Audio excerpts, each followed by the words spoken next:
Gunung api Sinabung kembali erupsi 3.500 meter.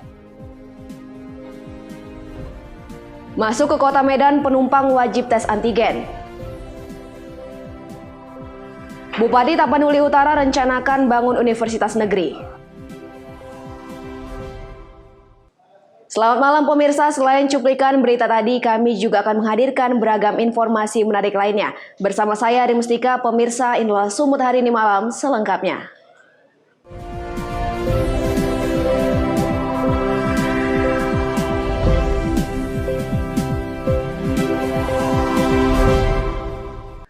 Kita ke informasi pertama pemirsa, Gunung api Sinabung di Kabupaten Karo, Sumatera Utara kembali erupsi dengan ketinggian 3.500 meter. Selain itu, Gunung api Sinabung juga mengeluarkan awan panas guguran dengan jarak luncur sejauh 4.000 meter. BVMBG Gunung api Sinabung mengimbau kepada masyarakat untuk selalu waspada dan menjauhi zona merah seputaran Gunung Sinabung.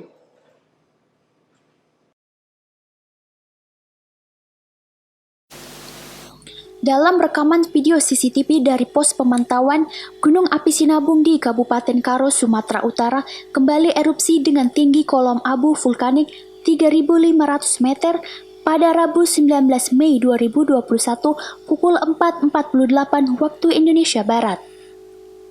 Erupsi ini terekam pada seismograf dengan amplitudo maksimum 120 mm dengan durasi selama 11 menit 18 detik. Selain itu, Gunung api Sinabung juga mengeluarkan awan panas guguran dengan jarak luncur mencapai 4.000 meter menuju ke arah timur tenggara. Menurut pengamat Gunung api Sinabung, aktivitas Gunung api Sinabung masih sangat tinggi dan kemungkinan masih terus berpotensi erupsi disertai dengan awan panas guguran. Aktivitas gunung api Sinabung pada tanggal 19 Mei 2021 terjadi satu kali erupsi yang disertai dengan awan panas dengan tinggi kolom erupsi teramati setinggi 3.500 meter. Untuk awan panas teramati sejauh 4.000 meter yang masih mengarah ke arah timur dan tenggara. Dan hingga sampai saat ini aktivitas gunung api Sinabung masih tinggi.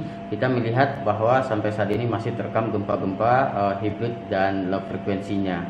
Dan untuk dampaknya mengarah ke arah timur, di mana desa yang dan daerah terdampak tinggi adalah daerah Kecamatan Naman Terang. Bang, kembali himbauan kepada masyarakat gitu.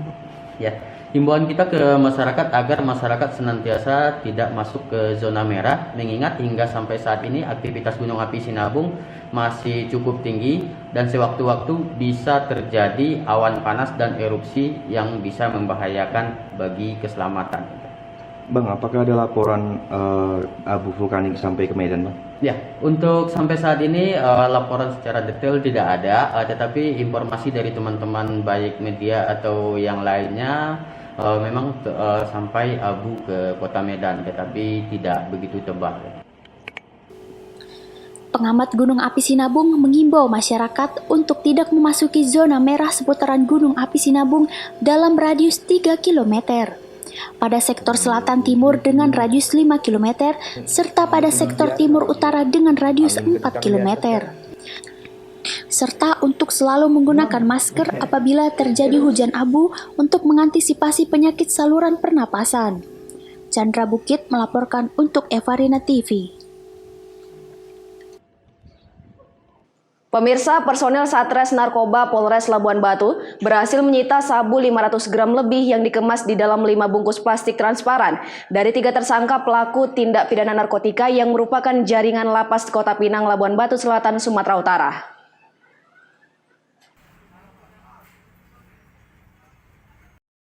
Beginilah suasana penangkapan terhadap 2 kurir narkoba yang membawa 500 gram sabu dan viral di media sosial. Keduanya masing-masing FD 25 tahun, warga desa Pasir Tuntung, Kota Pinang, dan H 37 tahun, warga desa Aik Batu, Torgamba, ditangkap petugas kepolisian Satres Narkoba Polres Labuhan Batu di Jalin Sum, tepatnya Pasar Aik Nabara, Labuhan Batu, Sumatera Utara, beberapa waktu yang lalu. Kapolres Labuhan Batu AKBP Denny Kurniawan menyebutkan pengungkapan kasus berawal adanya informasi terkait peredaran narkoba di Kabupaten Labuhan Batu Selatan. yang dikendalikan oleh seorang tahanan EPS 30 tahun warga Aek Batu Torgamba yang masih berstatus sebagai tahanan hakim. Dari tangan ketiga tersangka, pihaknya berhasil menyita barang bukti sebesar sabu 500 gram lebih, 1 unit HP smartphone, 1 unit sepeda motor RX King tanpa nopol dan 1 buah ransel hitam, dan 1 buah dompet warna coklat. Dari hasil pemeriksaan, ketiganya telah 2 kali berhasil meloloskan sabu pada akhir bulan April lalu sebanyak 20 ons dan awal bulan Mei sebanyak 20 ons. Kedua kurir diupah 3 juta rupiah untuk setiap transaksi. Narkotika diduga jenis sabu-sabu yang dimuat dalam beberapa kantong, ya. Yang kita total semuanya seberat 515,28 gram ini. Kemudian juga uang pecahan sebesar 419.000, ya. 1 unit handphone sudah kita kirim untuk dilakukan pemeriksaan di Polda. Kemudian 1 buah plastik hitam dan putih, 1 buah ransel dan 1 dompet. Ini yang barang bukti yang kita amankan di TKP dari kedua tersangka. Hasil pendalaman lebih lanjut kepada kedua tersangka, didapat informasi bahwa mereka hanya berperan sebagai joki untuk mengantar barang tersebut ke suatu tempat atas perintah dari Endra Putra Sitorus alias Kombe. Polisi masih melakukan pemeriksaan terhadap ketiga tersangka secara intensif untuk mengungkap jaringan di atasnya. Ketiga tersangka dijerat dengan pasal 114 Subsider, 112 Junto, 132 Undang-Undang RI Nomor 35 Tahun 2009 tentang narkotika dengan ancaman maksimal 20 tahun penjara. Ucok Sitorus melaporkan untuk Evarina TV. Personel Satreskrim Polres Labuan Batu berhasil menangkap pelaku pemerkosaan terhadap seorang remaja yang memiliki keterbelakangan mental di salah satu hotel melati Labuan Batu Utara. AL, 42 tahun, warga rantau Perapat akhirnya ditangkap personel Satreskrim Polres Labuhan Batu setelah melakukan tindak pidana pemerkosaan seorang wanita D, 20 tahun, warga Pinang Lombang di salah satu hotel melati di Labuhan Batu Utara, Sumatera Utara.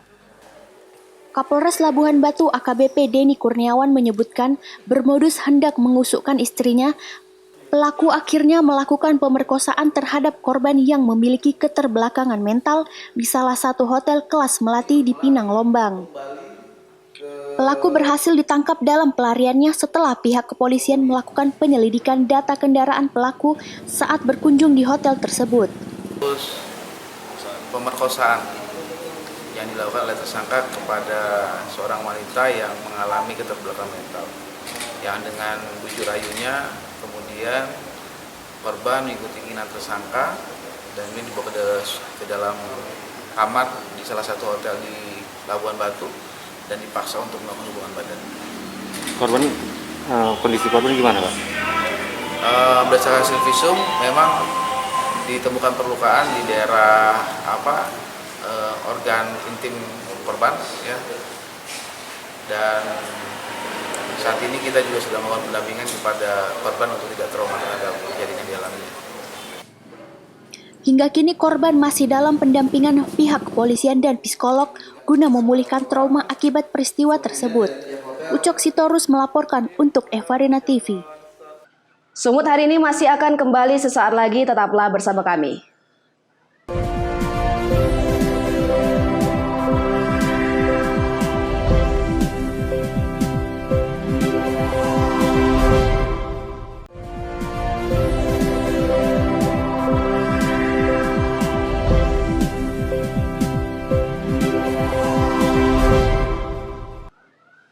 Terima kasih masih bersama kami. Pemirsa, dalam rangka mencegah penyebaran COVID-19 pasca libur Lebaran, petugas gabungan menggelar razia mudik di perbatasan Kota Medan dan Kabupaten Deli Serdang. Selain memeriksa pengemudi yang tidak menggunakan masker, petugas juga melakukan tes rapid antigen pada sejumlah penumpang.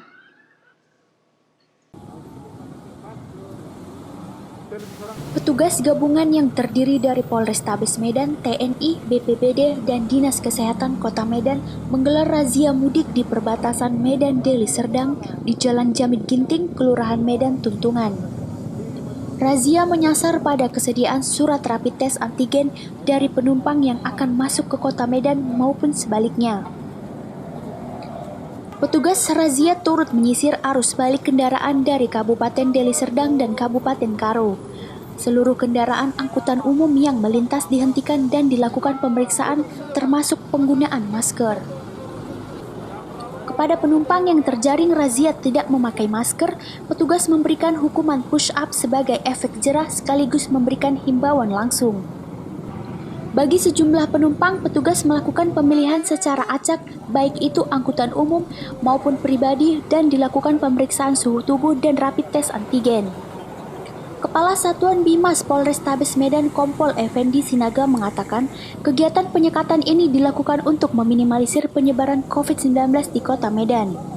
Warga yang hendak masuk akan diperiksa suhu tubuhnya, jika lebih dari 37 derajat akan dilakukan rapid test antigen. Untuk pelaksanaan beberapa hari yang sudah berjalan sampai hari ini, penyekatan ini bertujuan untuk kita mencoba melihat masyarakat kita yang kembali ke Medan dalam keadaan sehat atau bagaimana. Dan itu dibuktikan dengan pola kita untuk bekerja sama dengan kesehatan, Dinas Satpol PP, TNI, menghentikan kendaraan secara acak, lalu mempertanyakan dari mana kehadirannya. Lanjut, oleh petugas kesehatan melakukan pengukuran suhu. Di atas 37 derajat, dia akan dilaksanakan swab atau antigen ya, untuk membuktikan bahwa dia terpapar atau tidak. Apabila yang bersangkutan dalam keadaan bersih, maka kami dari petugas ini mengembalikan untuk melanjutkan perjalanan ke rumahnya masing-masing. Demikian, Pak. Sejauh ini Pak, dari pagi hingga sore ini situasi pemudik sehat semua seperti apa Pak? Beberapa hari terakhir ini semuanya ada memang yang 37 ke atas, tapi begitu dilakukan antigen, swab antigen semuanya negatif. Mudah-mudahan yang datang ke Medan ini semua dalam keadaan sehat sehingga Medan tidak menambah ini yang terpapar. Demikian. Dalam 1 minggu digelarnya razia mudik, pihak Dinas Kesehatan Kota Medan telah melakukan sekitar 100 rapid test antigen terhadap beberapa penumpang dan baru 1 orang yang diketahui positif dan telah dirujuk untuk karantina mandiri. Wahyu Pratama melaporkan untuk Evarina TV.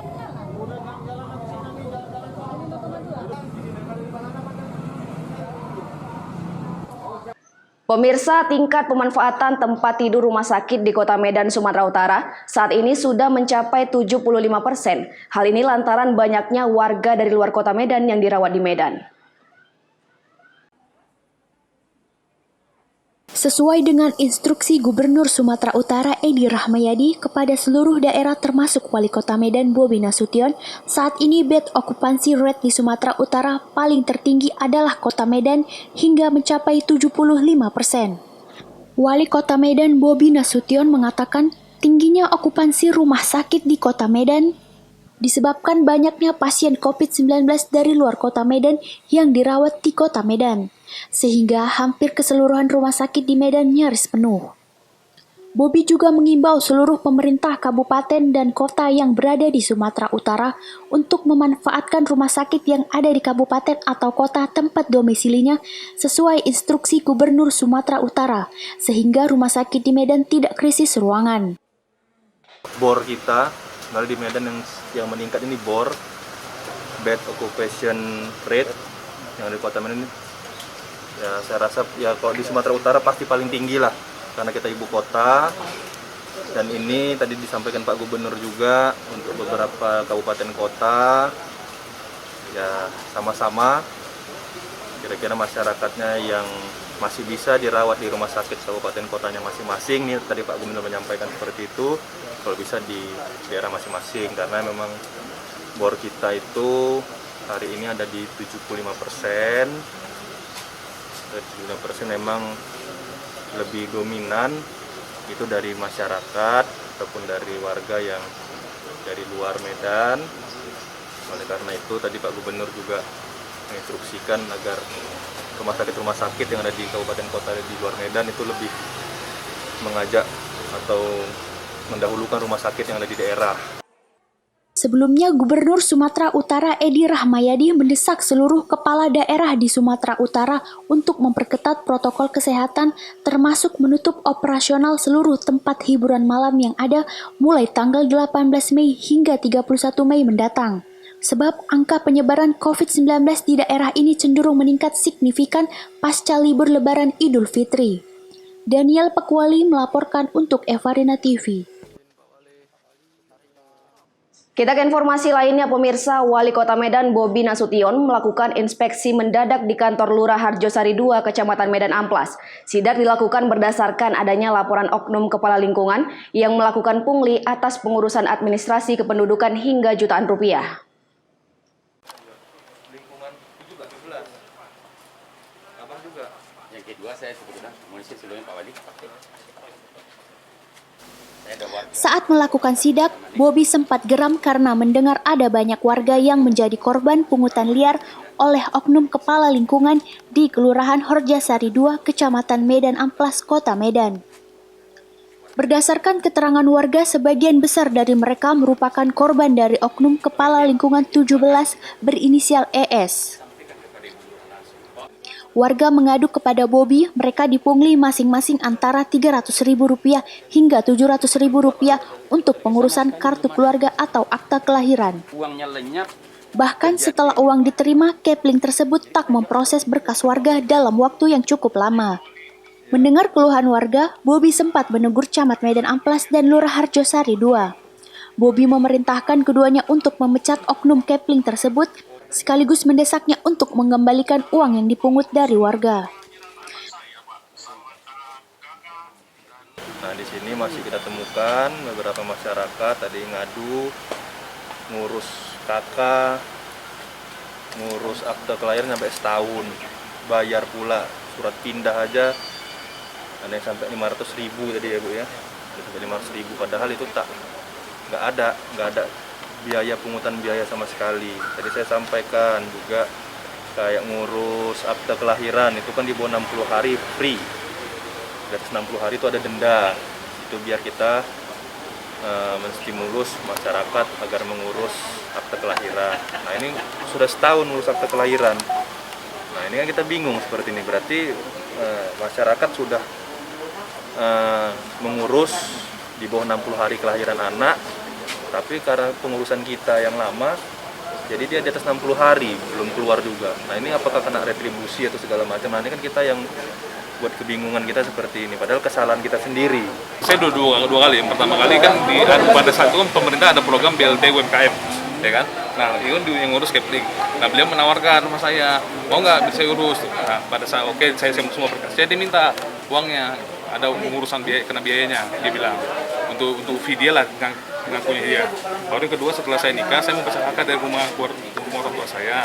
Nah, pada saya ngurus kepada dia minta biaya pengurusan itu sebesar 600.000. Itu katanya alasannya untuk dukcapil yang minta. Gitu. Abang kasih Bang? Kasih, saya langsung kasih. Saksi saya istri saya. Total untuk total 1 juta. 600 itu untuk pengurusan pecah kakak plus upah dia 100.000 lagi 7.000. Sebelumnya pengurusan BLT UMKM sebesar 400.000. Tapi tidak ada terrealisasi. Sampai detik ini nggak ada. Itu langsung dia minta sendiri. Dia minta sendiri. Pemerintah Kota Medan meminta agar warga yang menjadi korban pungli oknum Kepling lain dan penghambatan dalam kepengurusan administrasi kependudukan untuk segera melapor ke kelurahan atau kecamatan. Daniel Pekwali melaporkan untuk Evarina TV. Sumut hari ini akan kembali sesaat lagi, tetaplah bersama kami.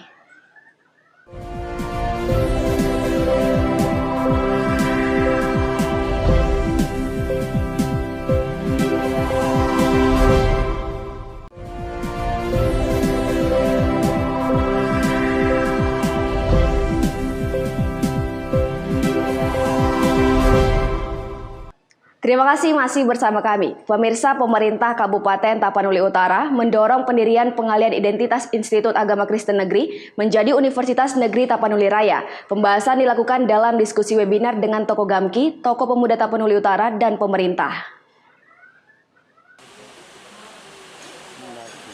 Beranjak dari harapan untuk mendirikan universitas negeri, pemerintah Tapanuli terus mendorong pengalihan identitas Institut Agama Kristen Negeri menjadi Universitas Tapanuli Raya. Rangkaian untuk mencapai kesepakatan dilakukan dengan diskusi pemerintah, tokoh pemuda Gamki, dan tokoh pemuda Tapanuli Utara yang berlangsung secara webinar di Rumah Dinas Bupati. Dijelaskan Bang mengenai transformasi kampus EKN menjadi Untara ini Bang. Ini bagaimana pendapat Abang? Ya, kalau pendapat saya pribadi ya terkait transformasi IKN menjadi Universitas Negeri Tapanuli Raya. Kalau kami di sini terlepas dari nama universitas apa aja, yang kami inginkan itu hanyalah Tapanuli Utara bisa ada perguruan tinggi negeri yang murah dan bisa berkualitas, kurikulumnya jelas, pendidiknya lebih baik yang dari sekarang. Yang pada intinya, apapun nama perguruan tingginya, kami setuju. Yang penting perguruan tinggi negeri ada di Kabupaten Tapanuli Utara. Terlepas polemik hari ini masalah nama, ya kami berpikir tidak mau masuk terlalu jauh di situ. Tapi saran kami dari pemuda, segera wujudkan Universitas Negeri di Tapanuli Utara. Itu aja. Terima kasih. Selama ini belum ada Universitas Negeri di Tapanuli Utara ya? Karena selama ini kan kita tahu Tapanuli Utara yang sudah tua, Tapanuli Raya lah saya katakan, dan histori pendidikan yang tinggi di sini melahirkan ilmuwan bahkan pahlawan nasional. Sampai sekarang belum ada Universitas Tinggi Negeri. Harapan kami, cita-cita kami dan doa kami juga mudah-mudahan pemerintah Kabupaten Tapanuli Utara berhasil memperjuangkan ini di pusat dan semua pihak yang memperjuangkan ini kami dukung.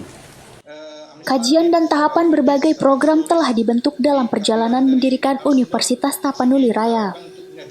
Tokoh pemuda dianggap penting menyumbangkan buah pemikiran untuk menjalin kebersamaan. Bupati Tapanuli Utara Nixon Nababan menegaskan kebutuhan universitas negeri sudah sangat mendesak. Menurutnya, peningkatan taraf hidup masyarakat dapat dilihat dari indikator kemajuan pendidikan di daerahnya. Pendirian Universitas Tapanuli Raya sekaligus menjawab tantangan zaman sehingga warga di Kabupaten Tapanuli Utara mampu bersaing secara global dan lokal sehingga lebih sejahtera. Katakan kayak kita lah Sumatera Utara, ya. Kita hanya memiliki 2 universitas yang dikelola Kemendikti, yaitu USU dan Unimed, itu di Medan. Nah, kalau kita lihat jangkauan area ke Tapanuli, itu sungguh sangat jauh sekali. Padahal Tapanuli Raya ini kan ada 12 tambah Papak Dairi berarti ada 14. Kalau disambung lagi ke Labuhan Batu Utara sebenarnya ada sampai 17 kabupaten kota yang sebenarnya harus ada juga perguruan tinggi negeri di sini dikelola Kemendikti ya. Jadi kalau kita lihat sebenarnya dari 18 juta penduduk hanya ada Unimed dan USU dan itu berpusat di Medan, ya semestinya sudah harus ada juga di Tapanuli Raya ini, Tapanuli Utara sisi usulan kita. Diskusi yang berlangsung diharapkan mampu menghasilkan kesepahaman terhadap kemajuan pendidikan di Kabupaten Tapanuli Utara. Tidak hanya itu, salah satu parameter pemerintah kabupaten mendorong pendirian Universitas Negeri Tapanuli Raya, yakni keterbatasan universitas di Sumatera Utara.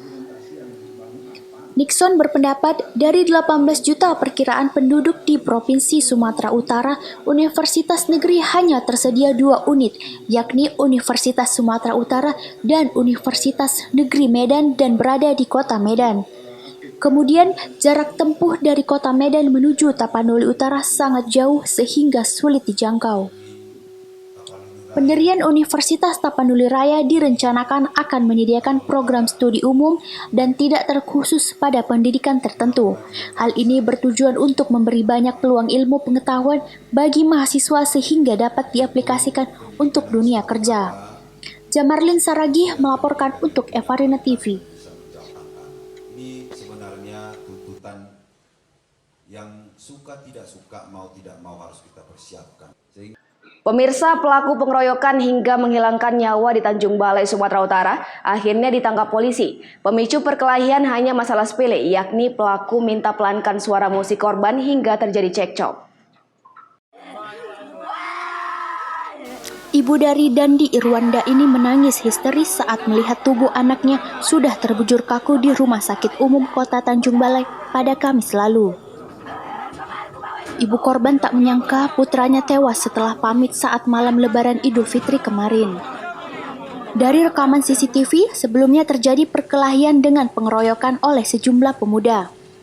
Polisi yang menggelar olah TKP akhirnya berhasil menangkap 2 pelaku penusukan terhadap 2 korban di mana salah satu korban tewas dan satu lainnya mengalami luka berat. Kapolres Tanjung Balai mengatakan pemicu perkelahian akibat cekcok karena suara musik yang dinyalakan minta dipelankan. Tersangka yang berhasil kita tangkap itu ada 2, yaitu ARF dan AR. Dari 4 tersangka, jadi 2 lagi atas nama N dan A itu masih masuk dalam daftar pencarian orang. Apa yang menyebabkan mereka berkelahi? Karena ada perselisihan paham akibat dari suara musik yang terlalu keras. Jadi ada kelompok yang sama-sama duduk di situ, menegur, kemudian merasa tidak senang, tidak terima, kemudian melaporkan kejadian tersebut kepada abangnya. Nah, sehingga terjadilah penganiayaan dengan mengakibatkan luka berat dan meninggal dunia. Atas perbuatannya, kini kedua pelaku terancam hukuman di atas 7 tahun kurungan penjara. Wanda Pratama melaporkan untuk Evarina TV. Pemirsa, demikianlah rangkaian informasi dalam Sumut hari ini malam. Saya Ari Mustika, mewakili kerabat kerja yang bertugas, pamit undur diri. Terima kasih atas kebersamaan Anda dan sampai jumpa.